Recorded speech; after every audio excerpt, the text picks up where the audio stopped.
Good morning बच्चों।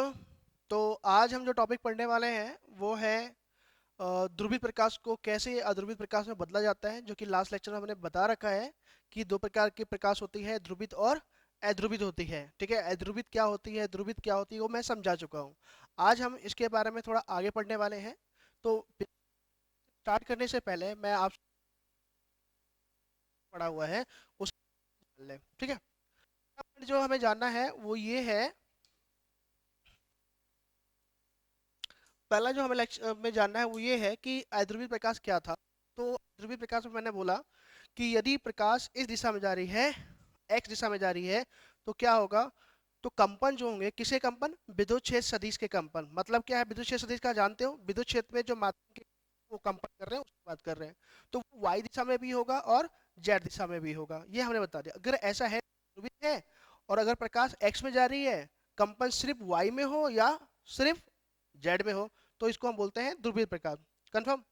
अच्छा, फिर मैंने ध्रुवक की बात की थी और ध्रुवन की बात की थी। तो ध्रुवक एक प्रकार पदार्थ होता है या उपकरण होता है या यंत्र होता है जिसकी सहायता से अध्रुवित को ध्रुवित में बदला जाता है। अब ध्रुवक में होता कैसे है, कैसे वो कन्वर्ट कर रहा है, उसकी थोड़ी बेसिक बात बताता हूँ। टॉपिक है, उस टॉपिक में वहाँ डिस्कशन करेंगे।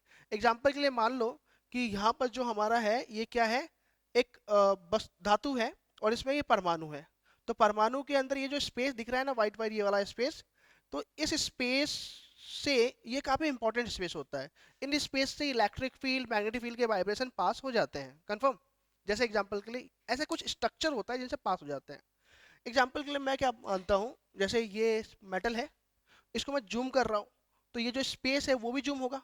ठीक है, मान लेते कोई मेटल था, उसको जूम करने के बाद मुझे ऐसा दिख रहा है, वो स्पेस ऐसा दिख रहा है। इतना बड़ा तो नहीं होगा, बहुत छोटा होगा, एटम के साइज से भी छोटा होता है, बट हम मान लेते हैं इतना बड़ा है। ठीक है, अब आपने क्या पदार्थ को ऐसे लगा दिया, वो पदार्थ था और उसका जो छोटा सा स्पेस है, ये खाली स्पेस जहाँ पे कुछ नहीं होता। ठीक है, इलेक्ट्रॉन, इलेक्ट्रॉन, तो अभी उनकी बात करेंगे। तो हम मानते हैं कि यहाँ पे स्पेस है और जनरली कुछ नहीं है। तो ये पदार्थ ऐसे रखा हुआ है। ठीक है, प्रकाश जा रहा है इधर, अध्रुवित प्रकाश है, इधर जा रहा है। तो इससे पहले प्रकाश यहाँ पे जो है ऐसे गुजर रहा है, वो है अध्रुवित। बट अब क्या होगा, अध्रुवित है और एक्स दिशा में जा रहा है, तो इसमें कंपन जो होंगे वो किधर किधर होंगे, एक तो होगा वाई में और एक होगा जेड में। मान लिया। ठीक है, अब क्या होगा कि प्रकाश गया, तो देखो ध्यान से देखना कि ये जो कंपन है ना, ये तो इससे पास हो जाएंगे। कि ये जो हॉल है, एक प्रैक्टिकली समझा रहा हूँ, हॉल है, तो उसकी लेंथ बहुत ज्यादा है, विड्थ बहुत कम है। तो अगर कोई वाइब्रेशन हो रहा होगा, तो वाइब्रेशन करता हुए पार्टिकल इससे पास हो जाएगा, राइट ना। बट इलेक्ट्रिक फील्ड के वाइब्रेशन इससे पास हो जाएंगे। बट क्या ये जो ऐसे जेट में जो वाइब्रेशन हो रहा था, क्या वो इससे पास होगा, तो आंसर, इस हॉल का डिजाइन ऐसा है, इस स्लिट का डिजाइन ऐसा है कि वो इस वाले वाइब्रेशन को पार नहीं होने देगा, बट इस वाले वाइब्रेशन को पार होने देगा। समझ में आता है। तो इधर तो क्या है अध्रुवित, बट जैसे ही इसके इस साइड आया, जो लाइट गई थी उसमें सिर्फ कंपन कौन से रह गए, वाई वाले, जेड वाले कंपन तो है ही नहीं। अब जेड वाले नहीं है, तो इसमें सिर्फ एक ही दिशा में कंपन है, प्रकाश के तरंग के सचन के लंबवत। तो इसको बोलते हैं ध्रुवित। तो प्रकाश इधर क्या था, अध्रुवित, इधर क्या है, ध्रुवित। कैसे, तो एक कंपन को, एक दिशा के कंपन को काट दिया, दूसरे को रहने दिया आपने। ये था प्रोसेस के लिए। अब यहाँ पे कुछ टेक्निकल टर्म आते हैं, उस टेक्निकल टर्म की हम बात करें। क्या है, तो देखो ये अगर ऐसे पदार्थ है, ठीक है, ये पदार्थ कुछ भी हो सकता है। जैसे कैल्साइट, कुछ भी तो नहीं, मतलब कुछ एग्जांपल में से, कैल्साइट क्रिस्टल हो सकता है, पोलोरॉइड हो सकता है, निकोल प्रिंट भी हो सकता है, ऐसा हो सकता है, जो हम एक एक करके समझेंगे बाद में। अभी ये पदार्थ था। अब आप ध्यान से देखना, पदार्थ अगर ऐसा है, तो अध्रुवित प्रकाश में दो कंपन थे, एक वाई दिशा में और एक जेड दिशा में। तो वाई दिशा का जो कंपन है ना, वो इस तल के समांतर है ना। और ये जो है, ये क्या है, इसके लंबवत है। कन्फर्म। तो आप ध्यान से अगर आप समझे, तो क्या किया कि जो कंपन इस तल के समांतर था, इस हॉल के समांतर था, डिजाइन के समांतर था, वो तो पास हुआ, दूसरा नहीं हुआ। तो यहाँ पे एक वर्ड आता है, ऑप्टिकल एक्सेस, प्रकाशीय अक्ष। तो किसी भी पोलराइड या किसी भी ध्रुवक का, ध्रुवक की बात करें उसमें होता है ये कि प्रकाशीय अक्ष क्या होता है, तो आपको बोला जाएगा कि ये अगर क्वेश्चन पूछता है तो आपका आंसर होगा कि किसी भी ध्रुवक का प्रकाशीय अक्ष वो अक्ष होता है जिसके समांतर कंपन तो पास हो जाती है। ठीक है, कौन सा अक्ष? ये अक्ष है। कौन सी अक्ष है इसमें? प्रकाशीय अक्ष कौन सी है? वाई है। तो वाई दिशा में कंपन इस अक्ष समांतर होगा, वो तो पास हो जाएगा, बट उसके लंबवत पार नहीं हो पाता है। क्लियर? प्रकाशीय अक्ष प्रकाशीय किसी भी धातु के फॉर्म में बात करें तो किसी भी ध्रुवक का वो अक्ष होता है जिसके समांतर कंपन पास हो जाता है। ठीक है, अभी ऐसा है तो अब मान लो ये ऐसा हो गया और प्रकाश वही है, एक ऐसे और एक ऐसे। ठीक है, या ऐसे, दो हो सकता है। तो अब ये वाला तो पास नहीं होगा, क्योंकि अब जो प्रकाशीय अक्ष का डिजाइन देखो आप ऐसा, ठीक है, तो ये वाला तो नहीं पास हो सकता इससे। अब कैसे वाला पास होगा? ये वाला पास हो सकता है कंपन, समझ में आ रहा है? या ऐसे वाला कंपन पास हो सकता है, तो ये वाला तो नहीं होगा। मतलब इसी को मैंने ऐसे किया तो ये वाला पास होके निकल गया, पर इसी को मैंने क्या किया, यूं कर दिया, तो क्या हुआ? तो अब ये वाला पास नहीं होगा, ये वाला पास होगा, या इधर वाला पास होगा। समझ में आ रहा है आपको या नहीं आ रहा? तो अब ध्यान से, ये प्रकाशीय अक्ष है अभी, तो ये पास हो गया क्योंकि इस अक्ष के समांतर ये कंपन है, और ये वाला पास नहीं हुआ, या ये वाला पास नहीं हुआ, और इसमें तो प्रकाश की दिशा है, प्रकाश की दिशा लेनी नहीं है। अब मैंने ऐसे कर दिया तो ये प्रकाश की दिशा है, तो अब कंपन कौन कौन से में हो गए? वाई में और जेड में। तो ये वाला जेड वाला तो पास हो जाएगा, कौन सा पास नहीं होगा? तो वाई वाला पास नहीं होगा। मतलब प्रकाशीय अक्ष को चेंज करते ही, उसकी दिशा चेंज करते ही आपका जो कंपन पास होने वाला था वो पास नहीं होगा। तो इस कंडीशन में जो ये वाला कंपन था वो पास हो जाएगा, बट ये वाला कंपन पास नहीं होगा। बट तो भी इधर आने वाले प्रकाश में एक कंपन तो है, एक ही तो है, तो वो कैसा है? वो ध्रुवित है। तो हमें ये देखना पड़ेगा कि प्रकाशीय अक्ष कैसा है उस जगह पर, और कौन सा कंपन पास होगा। क्लियर है ना? अच्छा, जो पदार्थ अध्रुवित प्रकाश को ध्रुवित, तो अभी ये पेपर क्या है? तो ये ध्रुवक, ध्रुवक का एग्जांपल था polaroid, Nicol prism, calcite crystal से बनाते हैं ये जनरली। ठीक है ना? और भी कुछ एग्जांपल है, बाद में बात करेंगे इसके। तो हम यहाँ पर आते हैं, बहुत इंपॉर्टेंट चीज है, ध्यान समझना आप लोग। चलो बच्चों देखो, सबसे पहले हमारा ये क्या है, एक अध्रुवित प्रकाश है, ये हमारा वही है पोलराइड मान लो आप। ठीक है, ये भी पोलराइड है और ये भी पोलराइड है, ये एक प्रकार का ध्रुवक होता है। तो आप लोग सर यहाँ पर ध्रुवक लिखा है, यहाँ विश्लेषक लिखा है, उसका रीजन मैं बताऊंगा कि यहाँ पर विश्लेषक क्यों लिखा है। बट जो ये है वो का वही है, ये भी पोलराइड है और ये भी पोलराइड है। पोलराइड क्या होता है? एक ऑब्जेक्ट है जो अध्रुवित को ध्रुवित में बदलता है।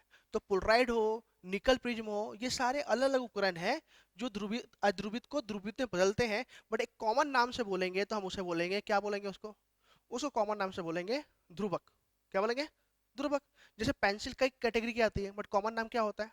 पेंसिल। सेम ऐसे तो ये भी वही पदार्थ है, ये भी वही पदार्थ है। फिलहाल यहाँ के लिए हमने इसको ध्रुवक बोल दिया है, और फिलहाल यहाँ के लिए हमने विश्लेषक बोल दिया है, पर दोनों का काम अध्रुवित को ध्रुवित में बदलना होता है। क्लियर ये पॉइंट? चलिए आगे देखते हैं। तो ये क्या है हमारे पास? अध्रुवित प्रकाश। ये क्या है मेरे पास? ध्रुवक। अब प्रकाश यहां से गई तो देखो इसका ये जो डॉटेड लाइन है ना, ये ऑप्टिकल एक्सेस है, प्रकाशीय अक्ष।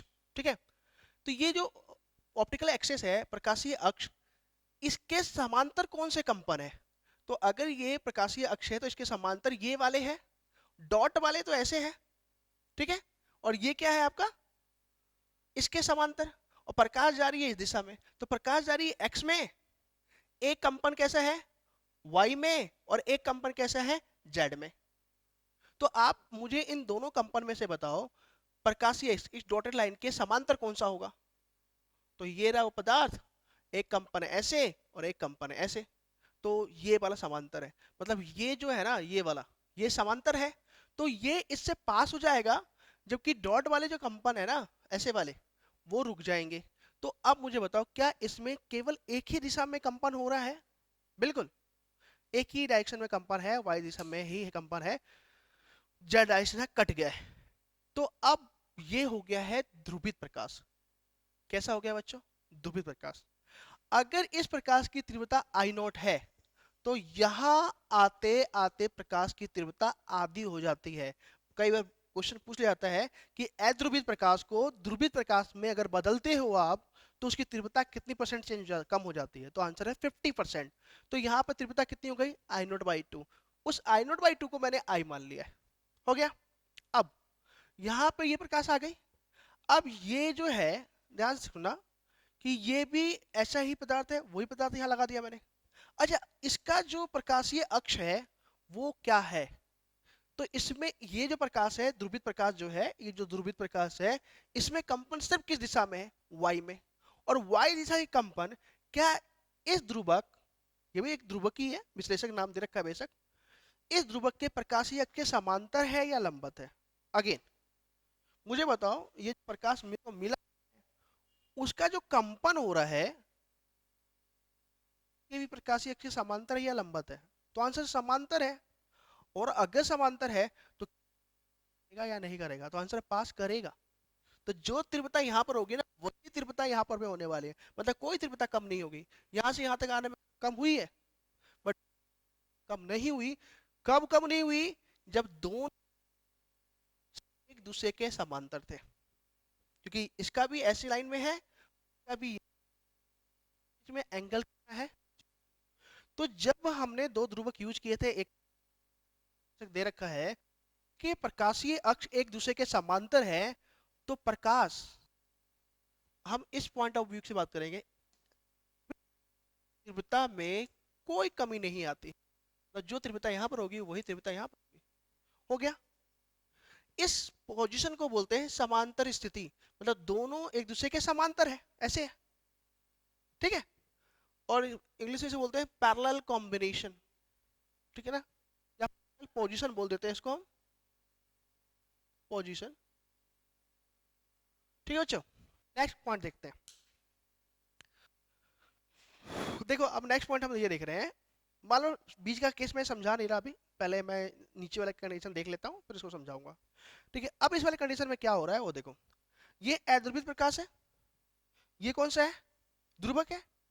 आगे इसमें आप मुझे बताओ, बात वही है फिर कि इसका जो प्रकाशीय अक्ष है इस एरो वालों के लिए समांतर है, तो एरो को पास कर देगा, डॉट को पास नहीं करेगा, डॉट इसमें नहीं है, ये ध्रुवित प्रकाश हो गया। तीव्रता अगर यहाँ पे आई नोट है तो यहाँ पर हो जाएगी आई नोट बाई टू, और वो हो गई आई। क्लियर बच्चों? इस बार जो मैंने विश्लेषक लिया है ना, ध्यान से देखना, इस बार दोनों समांतर है, इस बार ये दोनों 90 डिग्री पर है। पहले इसमें ऐसे था, अब इसमें ऐसे हो गया है। तो दोनों, पहले ये था ये था, अब इसमें इसमें तो ऐसे है और इसमें ऐसे है। तो इसके प्रकाशीय अक्ष एक दूसरे के 90 डिग्री पे आ गए हैं। अब होगा क्या? तो मैं एक साइड में एक लाइन समझा दूं आपको, देखो ध्यान से देखना बच्चों। सोचो अगर आप, कि हमने बोला उस वाले ऊपर में डायग्राम दिख रहा है आपको, अब मैं यहां पर एक थोड़ा सा डायग्राम चेंज कर रहा हूं, और मैं इस बार शुरू में ही ऐसा लगा के रखता, तो मुझे बताओ कौन सा वाइब्रेशन या कौन सा कंपन पास होता? तो आंसर है ये डॉट वाला पास होता और एरो वाला कट जाता। क्यों? आंसर क्वेश्चन है क्यों, ऐसा क्यों हुआ? तो वही बात है, प्रकाशीय अक्ष अगर ऐसे है और कंपन ऐसा है, तो एक दूसरे के समांतर से ये तो पास कर देगा, ये वाला पास नहीं हुआ। पर जैसे ये ऐसे हुआ, प्रकाशीय अक्ष यहां से ऐसे हो गया, या यू मान लो, ठीक है, इसके 90 डिग्री पे हो गया। ठीक है, तो अब कौन सा इससे कंपन पास होगा? तो अब इससे ये वाला कंपन पास हो सकता है, ये वाला कंपन पास हो ही नहीं सकता। ठीक है, तो इस वाले केस में अगर सिर्फ ये दे रखा होता तो यहाँ पर डॉट मिलता, एरो नहीं, और ये भी ध्रुवित प्रकाश होता। यहाँ जो कंडीशन है देखो एक बार, अध्रुवित प्रकाश, ध्रुवक यहां से पास हुआ, एरो ही बचेगा क्योंकि अभी इसका प्रकाशीय अक्ष एरो के समांतर है। इन जनरल लैंग्वेज बोल रहा हूँ, टेक्निकल वर्ड नहीं बोल रहा मैं। ठीक है, आगे जो अगेन विश्लेषक लगा हुआ है, इसका प्रकाशीय अक्ष अब क्या हो गया? तो पहले वाले की तुलना में 90 डिग्री पे आ गया। तो क्या ये भी अब एरो को ही पास करेगा? तो आंसर है नहीं, अब वो एरो को पास नहीं करता। अगर दोनों भी होते ना तो भी वो डॉट को ही पास करता। तो यहां से किसको पास करना था, इसको, डॉट को। किसको रोकना था, एरो को। डॉट इसमें है ही नहीं, एरो है, तो डॉट तो है ही नहीं, तो डॉट को पास भी नहीं कर सकता। बट एरो को तो रोक सकता है, तो एरो रुक जाएंगे, मतलब एरो का मतलब ये वाले कंपन रुक गए। तो अब यहाँ पे कोई लाइट ही नहीं होगी, यहाँ कोई प्रकाश नहीं आने वाला है। बट ये कौन से कंडीशन में, ये कंडीशन हमारा जब दोनों ही एक दूसरे के 90 पे हो। और इसको जो हम बोलते हैं ना, इसको हम बोलते हैं क्रॉस पोजीशन लंबवत स्थिति। तो दो चीज समझ में आती है, सब चीजों निकल के आती है बाहर। वो क्या है हमारा, तो वो हमारा ये है कि बच्चों, अगर ध्रुवक, और पहली बात डाउट मत करना, ध्रुवक और विश्लेषक एक ही प्रकार का होता है, बट विश्लेषक क्यों नाम दिया गया है मैं लास्ट में समझाऊंगा, ठीक है। तो अगर आप ध्रुवक और विश्लेषक को एक समांतर रखते हो, तो जो ध्रुवक से लाइट निकली है वो पूरी की पूरी लाइट यहाँ पास हो जाती है, उसकी पूरी की पूरी तीव्रता पास हो जाती है, कोई कमी नहीं आती। बट अगर एक दूसरे के 90 पर है तो हमें कोई लाइट नहीं मिलेगी। क्या नहीं मिलेगी, कोई लाइट नहीं मिलती है। क्या आपको समझ में आया या नहीं आया, नहीं मिलती। क्या यही दो कंडीशन होता है या कुछ और भी होता है, और ऐसा है तो क्यों है, ठीक है। तो मैं उसको समझाता हूँ, ऐसे समझो, देखो। मान लो कि सिर्फ एक पॉइंट लेकर रहा हूँ कि ये कंपन वाई दिशा में भी है, ऐसे भी है, जैसे बहुत सारे बनाया ना मैंने यहाँ पर, उसको ले रहा हूँ मैं, दिशा में ले रहा हूँ। अभी डॉट नहीं ले रहा, सिर्फ एरो ले रहा हूँ, हो गया। ये मेरा क्या है, ध्रुवक है। तो इतना ऊपर जाना है, इतना नीचे आना है, और स्लिट इतनी छोटी, इतनी बड़ी है, तो ये इससे पास हो जाएगी, पाइप, मतलब आयाम पूरा पास हो गया। तीव्रता जो निर्भर करता है वो आयाम पे निर्भर करता है, ये पहले ही मैं बता चुका हूं कि जितना ज्यादा आयाम होगा कंपन का, आयाम मतलब मूल स्थिति से कितना ऊपर जा रहा है, वापस कितना आ रहा है, ऊपर गया कितना जा रहा है, वो वाला, ठीक है। तो आयाम अभी इतना है। अगर आपने विश्लेषक को भी बिल्कुल वैसे का वैसा ही विश्लेषक लगा दिया, समांतर लगा दिया, ये ना, ये हमारा ध्रुवक है और ये हमारा विश्लेषक है, ठीक है बच्चों। तो दोनों, जितना वाइब्रेशन यहाँ पास होगा उतना ही वाइब्रेशन यहाँ पास होगा। मतलब अगर तीव्रता यहाँ पर x है तो यहाँ पर भी x ही होगी, कोई चेंज नहीं आएगा। बट आप ध्यान से सुनना, आपने क्या किया, ये वाइब्रेशन है, एक कंपन। अब आपने ध्रुवक को, पहले ध्रुवक को तो ऐसे लगाया, ये पूरा मान लो पास हो गया, मान लेते हैं पास हो गया। बट अगर अब मैं इसको ऐसे लगाऊंगा, मतलब क्या है, मतलब ये है, जो ये लेंथ है ना, इसको मैंने यूं कर दिया, ध्रुवक को, विश्लेषक को, विश्लेषक को मैं ऐसे कर देता हूं। क्या होगा बच्चों, अब इसकी हाइट कितनी रह गई, प्रभावी हाइट कितनी रह गई, इतनी रह गई। तो अब कंपन इतना नहीं पास होगा, कंपन इतना ऊपर जाएगा और इतना ही नीचे आएगा। मतलब यहां से जो कंपन निकलेगा ना, वो कंपन कम हो जाएगा बच्चों। आयाम ऊपर, कंपन ऊपर जाने की और नीचे आने की कम हो गई।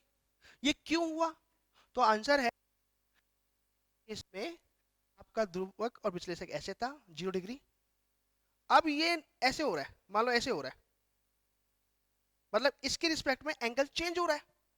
अब ये चेंज हो रहा है तो इसकी प्रभावी हाइट कम हो रही है।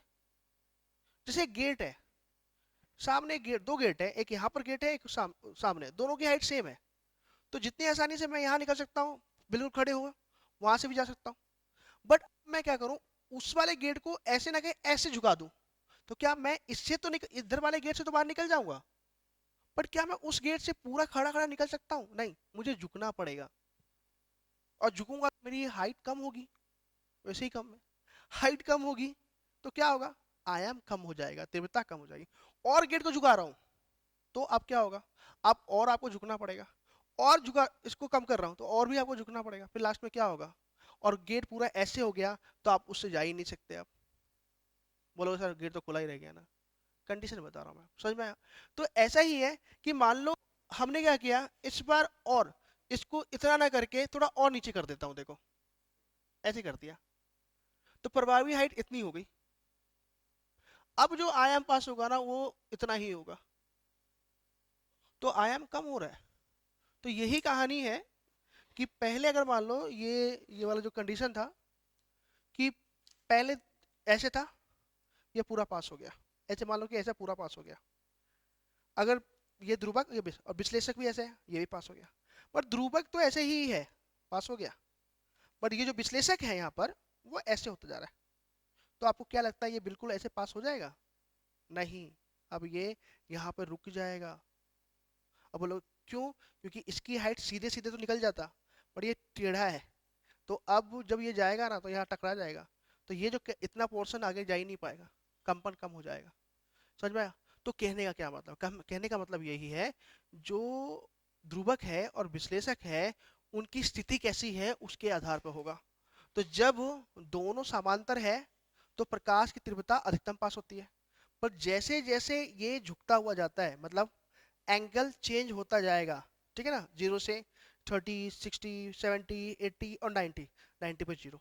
तो आप मुझे बताओ, 90 पे तीव्रता 0 हुई थी, 50 पे भी तीव्रता 0 हो जाएगी? प्रकाश यहाँ से गुजरेगा नहीं गुजरेगा? आंसर है गुजरेगा, बट उसका तीव्रता कम हो जाएगी, जैसे इसमें दिखाया है देखो, इस वाले में ऐसे रखा हुआ है, ये पूरा पास हो गया। बट बच्चों, अब इसको मैंने यहाँ से थोड़ा टेढ़ा कर दिया है, यूं कर दिया है, तो अब इसकी प्रभावी हाइट कम हो जाएगी, मान लो इतनी हो गई, तो सिर्फ इतना ही पास होगा, ये वाला सेक्शन इतना आयाम कम हो जाएगा। तो यहाँ पे जो आयाम मिलेगा कंपन का वो कम होगा, तो प्रकाश की तीव्रता कम हो जाएगी। तो पहले केस में दोनों जो समांतर है, यहाँ की पूरी जो लाइट यहाँ मिली थी वही लाइट यहाँ पे मिली है, ठीक है। दूसरे वाले केस में क्या हुआ, इस वाले केस में एक दूसरे का 90 पे है, तो कोई लाइट ही नहीं मिलेगी यहाँ पर, ठीक है। और अगर आप क्या करते हो, इन दोनों को देखो, आप अगर मैं मैच करना चाहूँ यहाँ से और इसको ऐसे थोड़ा आगे जाना पड़ेगा आपको, तो ये जो एंगल बन रहा है ना, ये वाला एंगल थोड़ा कंबाइंड हो गया है, तो ये एंगल पर डिपेंड करने वाला है। तो बनाकर दिखाता हूँ मैं आपको।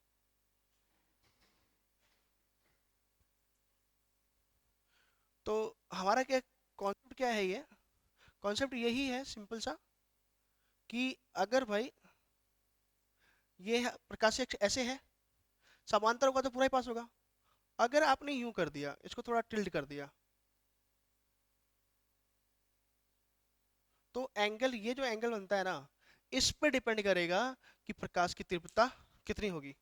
अगर ये 0 डिग्री है, मतलब दो समांतर है, तो अधिकतम पास होगी। अगर ये क्या है, अगर ये 90 है तो पास ही नहीं होगा। और 0 से 90, 0 पे अधिकतम, 90 पे कम मिनिमम। तो 0 से जैसे जैसे ये कम होता है, एंगल बढ़ता जाएगा, तीव्रता कम होती चली जाएगी। अब ये किसका फंक्शन होता है? तो ये होता है कॉस का, कि कॉस का 0 डिग्री पे तो सबसे ज्यादा आता है और 90 पे कम होता है, और 0 से 90 की तरफ जाओगे तो वैल्यू कम होती चली जाती है। देख लो, देखते हैं अभी। तो आई थिंक क्या आपको ये चीज समझ में आ रही है? देखो, अगर मैं देखूं तो थीटा जो है 0 डिग्री, 30, 45, 60, 90, तो कॉस थीटा की अगर मैं बात करूं तो 0 डिग्री पे जो आएगा वो कितना आता है? वो आता है 1। 30 पे कितना आएगा? √3/2। 45 पे 1/√2, 1/2, और ये 0 हो गया। समझ रहे आप? तो ये क्या, 1, ये 0.86, और ऐसे करके करके ये 0.5, और ये 0 जाता है। तो अगर आप देखो तो 0 डिग्री पे अधिकतम, 90 पे कम, और 0 डिग्री से 90 डिग्री की तरफ जाओगे तो वैल्यू कम होती जाती है। तो सो ही यहाँ पर हो रहा है कि अगर ध्रुवक और विश्लेषक के बीच का कोण 0 है तो यहाँ पर तीव्रता अधिकतम, 90 है तो मतलब यहाँ पे कॉस वाला कुछ टर्म इन्वॉल्व होगा। और इसी टॉपिक को लेके एक साइंटिस्ट मेलेस ने एक लॉ दिया था, उस लॉ की हम बात करने वाले हैं। मे बी इस लेक्चर में ना हो, नेक्स्ट नेक्स्ट लेक्चर में हो, बट मैं स्टार्ट यहीं से करूंगा आगे, ठीक है। तो क्या आपको ये पॉइंट समझ में आया है या नहीं आया? हम क्या बोल रहे थे? तो ये हमारा वो कॉन्सेप्ट है, ठीक है। अब मेलस लॉ मैं समझाऊंगा, फिलहाल एक पॉइंट बताता हूँ कि ध्रुवक और विश्लेषक का कॉन्सेप्ट क्या होता है, ठीक है। तो ध्रुवक, ये दोनों वही पदार्थ है, तो नाम अलग अलग क्यों दिया जा रहा है? आंसर ये है कि केवल यही बताता है कि यहाँ पर जो प्रकाश है वो पदार्थ ध्रुवित है या अध्रुवित है। ये वाला ही पोलराइड बताता है, ये वाला नहीं। ये तो क्या करता है, अध्रुवित को ध्रुवित कर देगा, ये भी अध्रुवित को ध्रुवित कर देगा। बट यहाँ पे कौन सी लाइट है, ध्रुवित है या अध्रुवित होगी, वो केवल यही बता। तो समझ में आ रहा है? तो अगर ये ध्रुवित है, तो अगर ये ध्रुवित है और ये वाला इसके समांतर है, तो प्रकाश होगा। ठीक है, ध्रुवित है, ये वाला ध्रुवित है, और जैसे ही इसको 90 पे किया तो यहाँ पे प्रकाश नहीं होगी। मतलब मैं इसको बोलूँ, ये एक प्रकाश दिया है ध्रुवित है, तो दो कंडीशन चेक करनी होती है कि अगर ये प्रकाश ध्रुवित है तो इस वाले को इसके समांतर लगाओ, लाइट मिल रही है। फिर इस वाले, इस बीच वाले की बात नहीं कर रही, इस वाले, यही वाले है ना, इसको मैंने इसके सामने रखा, माना ये ध्रुवित है तो इसमें लाइट मिल रही है, बट इस वाले कंडीशन में लाइट नहीं मिल रही।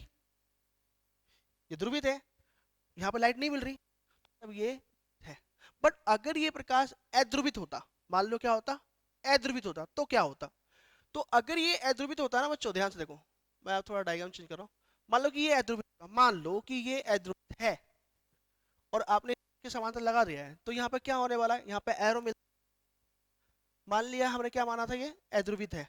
अब मैं इसको, तो मुझे बताओ यहाँ मिलेगी नहीं मिलेगी? लाइट मिलेगी। क्यों मिलेगी? क्योंकि ये इसमें भी दोनों है, तो ये डॉट वाले को तो पास करेगा ही करेगा ना। क्या करेगा? ये तो एरो वाले को रोकेगा ना, डॉट वाले को तो पास करेगा ही करेगा। हाँ है ना? बिल्कुल। यही चीज बताता है कि यहाँ पे जो प्रकाश है वो ध्रुवित है या अध्रुवित है। इसलिए हम, और ये काम होता है विश्लेषण का, एनालिसिस का। एनालिस करो कि ये जो गिवन लाइट है वो आपकी ध्रुवित है या अध्रुवित है। तो अगर दो कंडीशन याद रखना है, एक है पैरेलल पोजीशन और एक है क्रॉस पोजीशन। पैरेलल का मतलब होता है समांतर स्थिति और क्रॉस का होता है लंबवत स्थिति। ठीक है, थोड़ा मैं आगे और भी समझाऊंगा नेक्स्ट वीडियो में, फिलहाल इतना ही, टाइम कम है।